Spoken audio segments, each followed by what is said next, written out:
E o Brasil arrecadou no último ano o equivalente a 36% de tudo que o país produziu em impostos.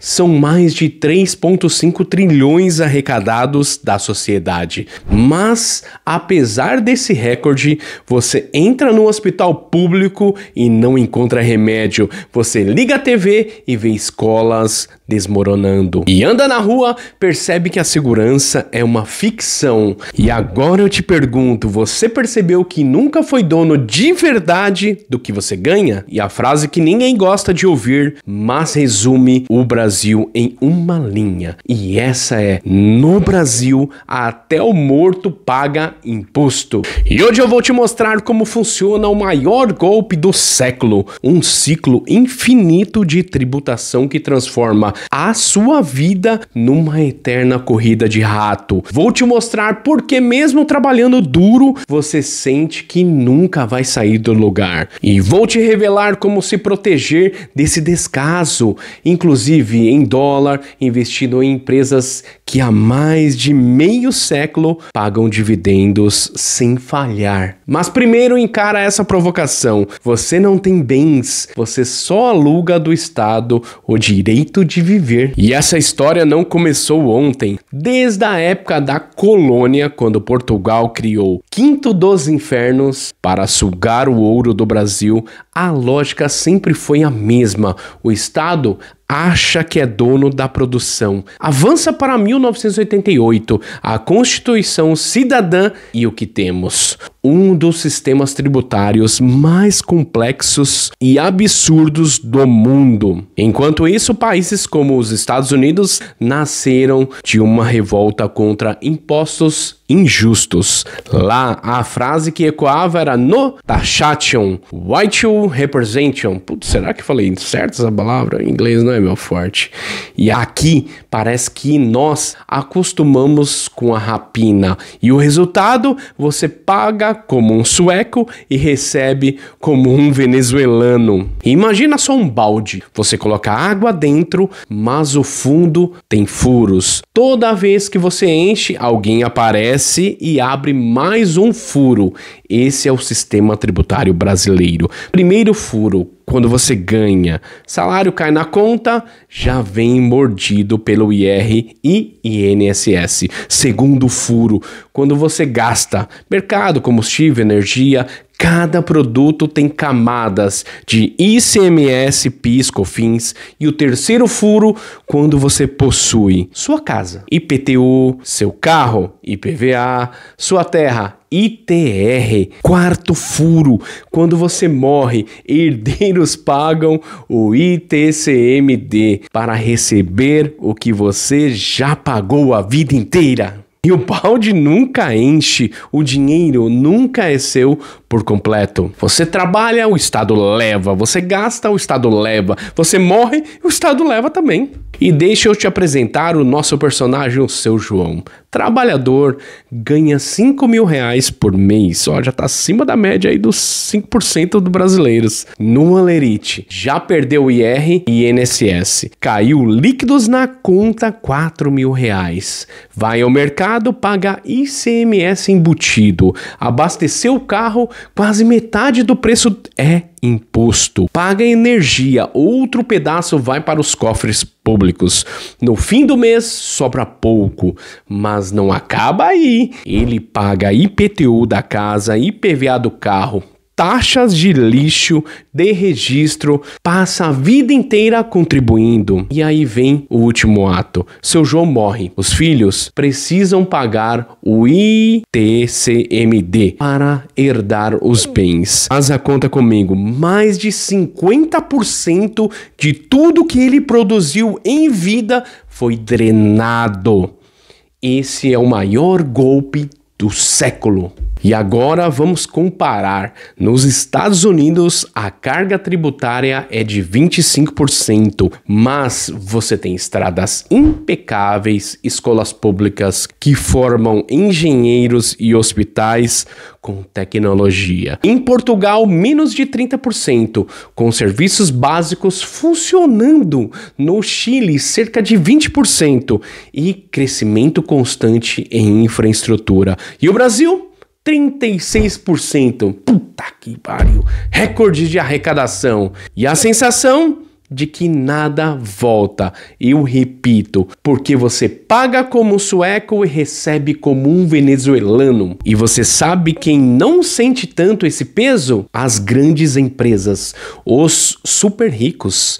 Eles têm holdings, consultorias, advogados especializados, criam estruturas complexas para pagar menos imposto. Tudo isso legalmente, tudo claro. Mas e o trabalhador comum? Esse não tem saída. É alvo perfeito do Estado. O pequeno paga imposto até no pão que compra na padaria. O grande paga advogado para não pagar absolutamente nada. E você não é dono da sua casa, é inquilino do IPTU. Você não é dono do seu carro, é refém do IPVA. Você não é dono do seu salário, é sócio do governo. E quer exemplos grotescos? Impostos sobre caixão, sobre flores de enterro, sobre sal, sobre livros, até sobre remédios essenciais. O Estado brasileiro é uma entidade criativa. Criativa não para servir, mas para cobrar. É como se dissessem: se você respirar, a gente dá um jeito de taxar o oxigênio. E não é só opinião. Economistas sérios já denunciaram a regressividade do sistema. Juristas apoiam que o ITCMD é um confisco disfarçado. Empresários alertam que a carga tributária sobre o lucro inviabiliza competir globalmente. E um consenso? O Brasil é um país onde o imposto é o fim em si mesmo, não um meio de desenvolvimento. E o problema não é só quanto se paga, é para onde vai. Países que arrecadam bem reinvestem em inovação, pesquisa, infraestrutura. O Brasil não. Aqui impostos viram máquina política, privilégios, cabide de empregos. Enquanto você rala, o dinheiro financia uma elite estatal que nunca produziu um mísero tijolo. E diante disso, uma pergunta: e como se proteger disso tudo? Uma das saídas é planejamento societário, holdings familiares, testamentos seguros de vida, formas legais de blindar o patrimônio contra o apetite eterno do Estado. E outra frente é a escolha certa de regime tributário. Muitos pequenos empresários estão no simples, sem perceber que podem pagar menos no presumido. E o famoso fator R pode mudar o jogo. E é claro, a diversificação que eu sempre falo. Parte do patrimônio precisa estar fora da bolha brasileira. E não é fuga, é sobrevivência. E agora vamos um pouquinho além, porque se o governo não proteger o seu dinheiro, você precisa proteger sozinho.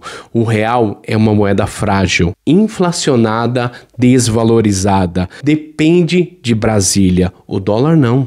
É aceito em qualquer lugar do mundo. E eu te pergunto, se você pudesse transformar parte do seu esforço em renda passiva em dólar, vinda de empresas que há mais de meio século nunca falham em pagar dividendos e crescentes ainda. E essas empresas existem, são chamadas de dividend aristocratas. E aqui eu vou te dar 5 exemplos dessas empresas.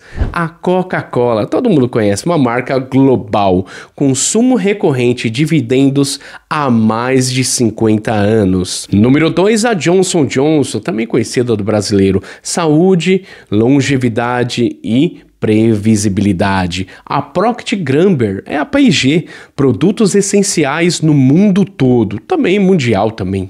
A 3M, que não é só a fita isolante, é uma indústria diversificada, mesmo em crises ela manteve a distribuição. Agora o McDonald's, presença global, fluxo de caixa robustos, dividendos crescentes. Essas empresas já provaram que resistem a guerras, crises, pandemias e governos muito ruins como o que a gente tem aqui. O governo, ele pode falhar. Empresas que pagam dividendos há mais de 50 anos raramente falham. E se você chegou aqui, não pare, vá a fundo nessa maratona, que eu tenho vídeos aqui sobre o endividamento do Brasil, comparado com a França, comparado com os Estados Unidos, com a Grécia. Então é só procurar aqui que tem um monte de vídeo complementar a esse. E voltamos ao seu João. Depois de uma vida inteira de trabalho, impostos e sacrifícios, sua família está no velório. Entre lágrimas e flores, um papel guia de ITCMD. Até na morte o Estado não perdoa. No Brasil você não deixa a herança, você deixa a conta para o governo. E a reflexão final que eu quero deixar: e a verdadeira liberdade não começa quando você ganha mais. Começa quando o Estado para de tomar o que já é seu. Até lá, cabe a você se proteger. E eu sou o Thiago Bordon e um abraço.